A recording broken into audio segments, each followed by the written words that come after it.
Assalamualaikum dan salam sejahtera bersama-sama saya Siti Nurdiati Zaidi dalam Dunia 11 Pagi. Indonesia mengadakan pilihan raya kepala daerah 2020 hari ini meskipun kes pandemik COVID-19 masih tinggi.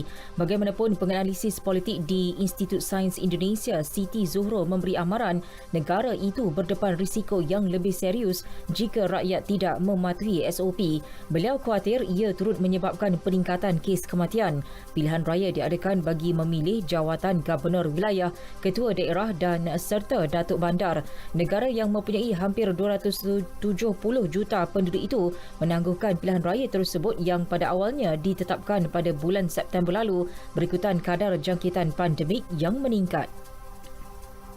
Universiti Oxford dan AstraZeneca, pembangun vaksin COVID-19 pertama, menerbitkan keputusan akhir percubaan klinikal dalam jurnal Scientific Lancet semalam, sekaligus menyelesaikan rintangan utama dalam perlumbaan global menghasilkan ubat yang selamat dan berkesan untuk memerangi pandemik itu.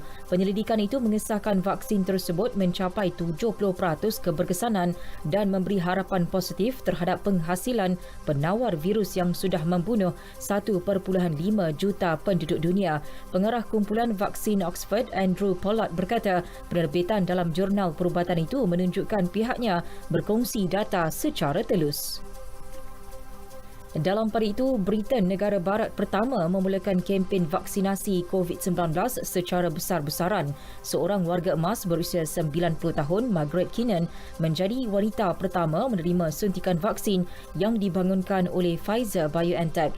Dijangka lebih 4 juta individu lagi akan menerima vaksin tersebut di negara itu. Keutamaan diberi kepada individu berusia lebih 80 tahun serta kaki tangan kesihatan.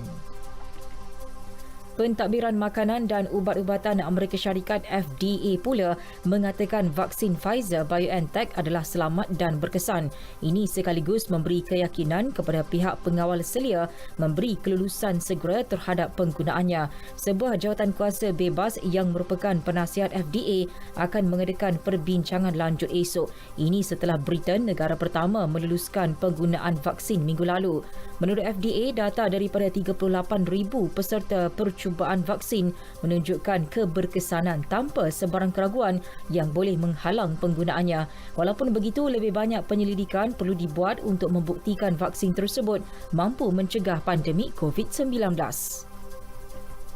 Dalam perkembangan lain, Presiden Amerika Syarikat yang dipilih Joe Biden menyusun rencana untuk memerangi wabak COVID-19 dalam tempoh 100 hari pertama pentadbirannya. Beliau berjanji kerajaan akan memberi vaksin kepada 100 juta warga Amerika selain berusaha membuka semula sekolah. Semalam, Biden secara rasmi memperkenalkan pasukan kesihatan awamnya. Biden juga memberitahu bahawa beliau memerlukan Kongres untuk membiayai sepenuhnya edaran vaksin ke seluruh negara itu. Perkembangan sukan bola sepak Liga Juara Eropah, Manchester United tersingkir setelah tewas 2-3 kepada Leipzig pada perlawanan terakhir peringkat kumpulan awal pagi tadi. United yang turun dengan misi wajib menang bagaimanapun gagal beraksi dengan baik. Leipzig berjaya memperoleh 2 gol awal pada minit kedua dan minit ke-13 sebelum menambah derita United dengan gol ketiga pada minit ke-69. Anak-anak buah Ole Gunnar Solskjaer hanya bangkit di penghujung perlawanan menerusi gol jaringan Bruno Fernandes dan Paul Pogba. Dalam satu lagi aksi, kumpulan H, pertemuan antara PSG dan Istanbul Basaksehir ditangguhkan pada minit ke-14 berikutan terdapat dakwaan isu perkauman.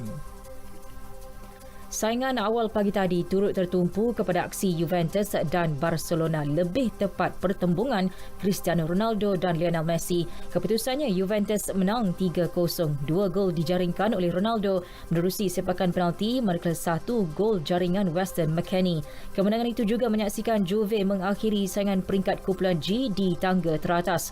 Kedua-dua pasukan yang mengumpul 15 mata bagaimanapun telah layak lebih awal ke pusingan 16 pasukan terbaik. Pada pertemuan pertama Oktober lalu, skuad Andrea Pirlo tewas 0-2 di laman sendiri kepada Barca. Pada aksi tersebut, Ronaldo tidak dapat diturunkan setelah disahkan positif COVID-19. Sekian berita yang disunting oleh Muhammad Fadli Uthman dari Pusat Berita RTM. Jadikan amalan norma baharu sebagai rutin kehidupan seharian. Bersama kita cegah penularan COVID-19. Assalamualaikum dan salam sejahtera.